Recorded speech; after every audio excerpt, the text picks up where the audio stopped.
개장 직후에 13거래일 연속으로 사상 최고치를 경신한 이후에 지수가 다소간에 숨고르기에 들어간 모습입니다. 코스피 지수는 1.2% 하락 흐름 나타나고 있고요. 대신에 코스닥 지수가 오름세 그리고 있죠. 0.7% 강세, 기관 매수세까지 유입이 되고 있습니다. 자, 오늘장 과연 장 마감까지 어떤 흐름을 그려주게 될까 끝까지 지켜보셔야 될 것 같은데요. 그 안에서 우리에게 상승을 줄 수 있는 종목들은 무엇일까? 저희와 함께 고민해 보시면 좋을 것 같습니다. 화요일에 잠금 해제 레몬리서치 김민수 대표님과 함께합니다. 대표님 어서 오세요. 안녕하십니까. 네, 대표님 저희 본격적으로 종목 발굴에 나서기 전에 바로 지난주에 말씀해 주셨던 종목인데요. 일주일 만에 상승 탄력을 22%나 보여줬습니다. CMTX 지금 구간에서 한번 좀 정리를 해보고 가면 좋을 것 같은데 오늘 장도 1.8% 강세 탄력 보여주고 있거든요. 이 종목 최근에 랩리서치 상대로 해서 승소했다 이런 소식도 들려오고 있던데 CMTX에 대한 추가적인 대응 전략 있을까요? 네, 잘 가는데 그냥 두죠, 뭐. 예. 그게 가장 좋은 전략이라고 봐야 될 것 같고. 근데 오늘 일단 그동안 잘 가던 삼성전자, SK하이닉스가 밀리다 보니까 경계감도 조금 있는 상황 쪽에서 반도체 소부장들이 그렇게 다 만만치는 않은 움직임입니다. 그런 쪽에서 일단 CMTX는 그렇다고 하더라도 실리콘 파츠 쪽에서 어느 정도 성과를 내고 있고 게다가 삼성전자 양 거의 주력을 보여주고 있는 가운데 추가적으로 TSMC까지 마이크론 테크놀로지부터 같이 영향력을 본다고 하게 되면 역시나 기대감이 높은 상황들인데 하지만 지난번 나왔던 이제 고가대 한 11만 5천 원대를 지금 거래량으로는 뚫기가 좀 어려울 것 같습니다. 예. 그래서 아마 일단 다음 삼성전자 하이닉스 다음 주 29일 날 실적 발표가 되겠죠. 그때 나올 수 있는 변화와 거기서 어느 정도 좀 그림을 더 보여주는 흐름이 나왔을 때 반도체 소부장이 같이 턴하는 과정 쪽에서 한번 이어가지 않을까라는 쪽으로 봐야 될 것 같고요. 그렇게 되면은 지난번 나왔던 갭을 보였던 자리, 그러니까 약 한 13만 원대 부분까지는 열어놓고 봐도 되지 않을까라는 쪽으로 바라보면서 일단 단기적으로 상장 이후에 나오는 차익 매물 잘 정리하고 레벨업 다는 과정 그렇게 보셨으면 좋겠습니다. 예, CMTX 같은 경우는 상장한 지 아주 오래된 종목이 아니기 때문에 그 과정에서 나올 수 있는 매물대는 주의를 하셔야 되겠고요. 그리고 29일을 기점으로 해서 반도체 종목들 실적 발표 확인할 때까지는 일단 홀딩을 하되 그 이후의 방향성을 보고 결정할 필요가 있겠다라는 이야기도 함께 전해주셨습니다.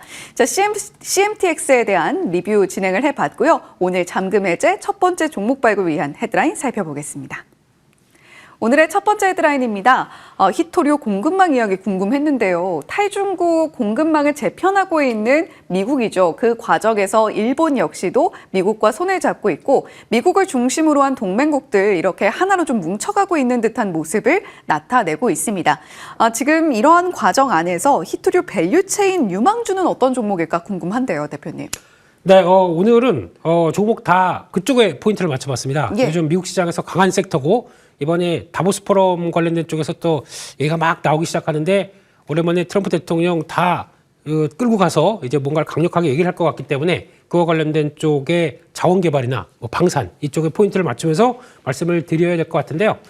미국도 이제 관련돼서 이에 탈중국을 하기 위한 여러 가지 노력들이 같이 나오다 보니까 그와 관련된 쪽들도 수혜를 받는 국내 기업들도 분명히 있기 때문에 이쪽들을 좀 챙겨보자 그렇게 말씀드리겠습니다.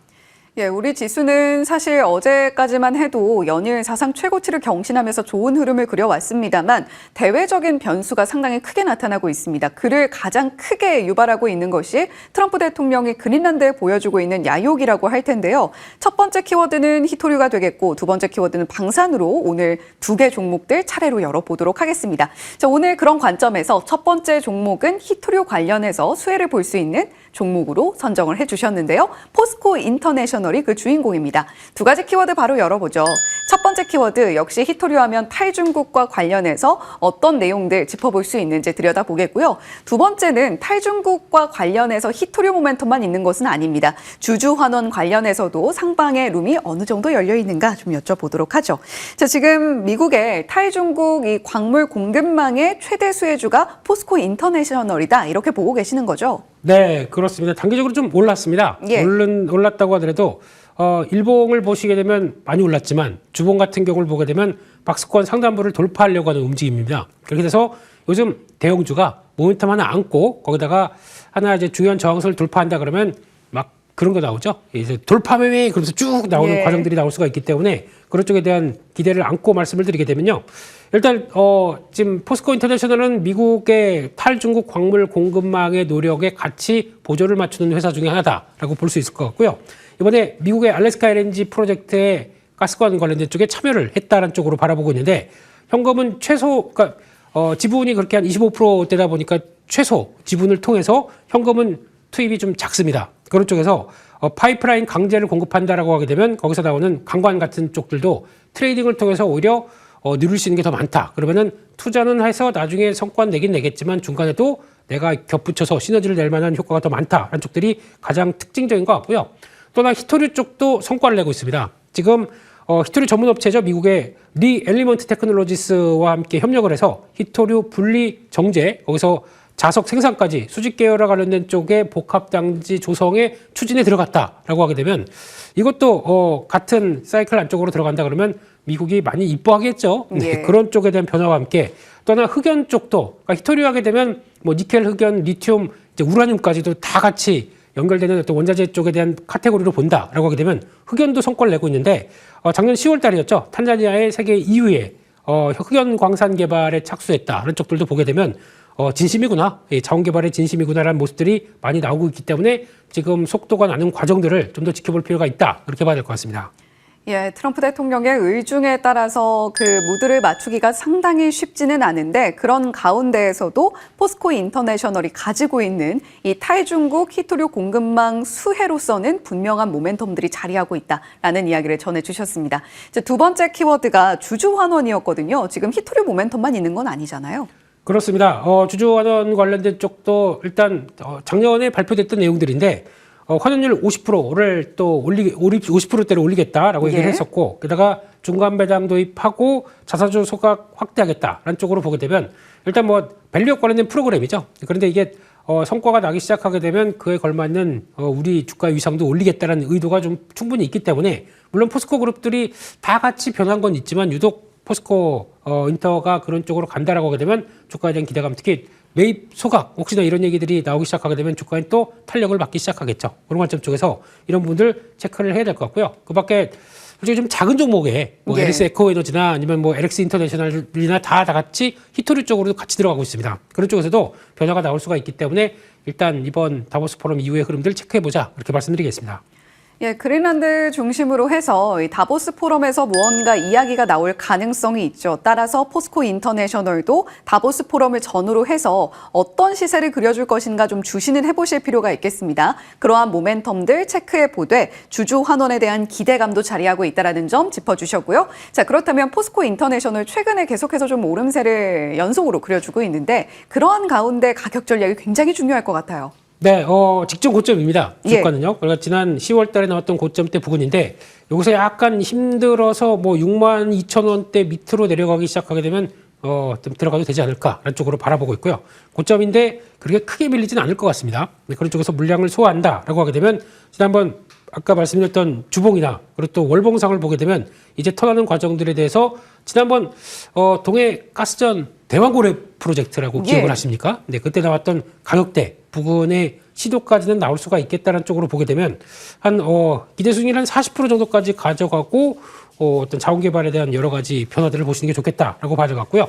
손절가는 53,000원대로 말씀드리겠습니다. 예, 포스코 인터내셔널 최근에 주가가 꾸준하게 오름세를 그려왔기 때문에 62,000원 아래쪽으로 조금 쉬어가는 타이밍을 보인다라고 하면 충분히 매수 가능하겠고요. 전고점인 한 목표가 40% 수익률 바라보면서 대응해 보셔도 좋을 것 같다라고 말씀을 해주셨습니다. 다만 리스크 주의 구간 53,000원 가격도 함께 기억해 보시면 좋겠죠. 자, 두 번째 헤드라인 바로 이어서 살펴보겠습니다. 두 번째 헤드라인도 역시 그린란드 갈등을 중심으로 한 헤드라인으로 뽑아주셨습니다. 자, 지금 EU 역시도 상당한 아직까지 실제로 시행한 적이 없는 방안을 검토를 하고 있는 대응 방안을 검토하고 있는 상황인데 지금 이렇게 지정학적 리스크가 고조된다라고 한다면 결국에 방산주를 다시 지켜봐야 되나? 이런 질문을 던지게 됩니다. 대표님 어떤가요? 네, 일단 벌써 출발은 했고요. 예.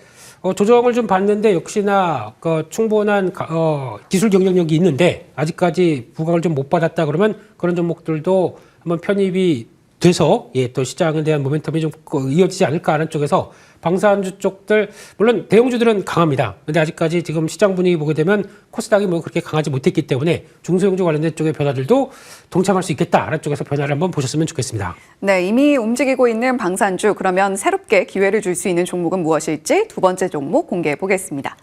자, 두 번째 종목은 RE3 시스템이고요. 두 가지 키워드 열어보겠습니다. 첫 번째 키워드는 역시 방산, 두 번째 키워드는 캐펙스 투자 관련해서 추가적으로 상승의 모멘텀이 열려 있는가 살펴보겠죠. 자, 그렇다면 지금 그린란드 갈등 속에서 RE3 시스템을 지켜보는 이유가 뭘까요? 발음이 조금 안 되신. 아유, 그러게요. 뭐 날이 추워서 그래요. 예. 아이가 3명이라는 얘기를 보시면 좋을 것 같습니다. 예, 그래서 일단 방산 부문 쪽에서 이 회사가 갖고 있는 어떤 경쟁력은 상당히 높은데 시장에서 그렇게 크게 못 알아준다는 쪽들이 좀 아쉬운 부분인가 아닌가 싶고요.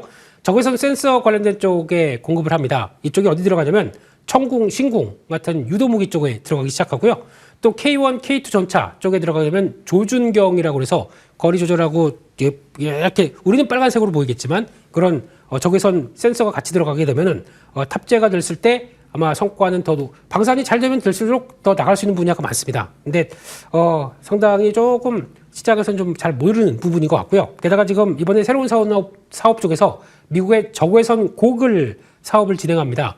써서 이제 보게 되면 이제 가시권, 비가시권 영화에서 많이 보시죠. 예. 그러면 열 적외선 쪽에서 이제 야간에도 막 볼 수 있는 것처럼 그렇게 나가기 시작하게 되면 이런 쪽에서 아마 수주가 이제 받아서 성과가 나오기 시작하게 되면 그때부터는 매출이 달라질 수가 있기 때문에 이 점도 눈여겨봐야 될 것 같고요.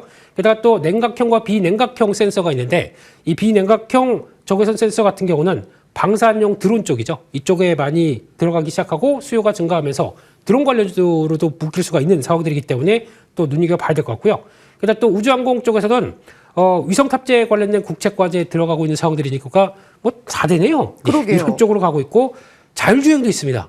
인지 옵션 관련해서 이제 적외선 쪽이다 보니까 옵션으로 강화되는 옵션으로 들어간다 그러면 들어갈 수가 있기 때문에 이런 걸로 보게 되면 이 중에서 하나 매출만 조금씩 더 확보된다라고 하게 되면 지금 방산이나 또 시장에서 핫한 우주항공, 자율주행 이런 쪽으로 넘어갔었을 때 변화들은 계속 또 나올 수 있겠다. 이쪽에서 눈여겨봐야 될 것 같습니다.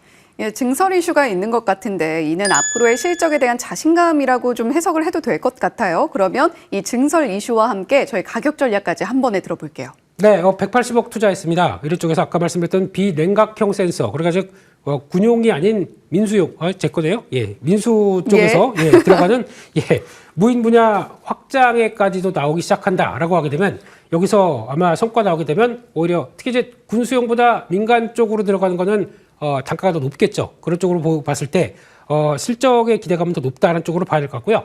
올해 매출이 한 25% 증가해서 1,600억대, 그리고 영업이익은 한 230억, 35% 증가로 기대를 하는데 뭐 시총은 약간 그보다는 비싸다고 볼 수 있겠지만 성장하는 밸류라든가 독보적인 기술력 생각하게 되면 이것까지 감안했을 때는 좀 더 밸류 줘도 되지 않을까라는 쪽에서 무게를 삼고 보시는 게 좋겠다고 보고 있고요.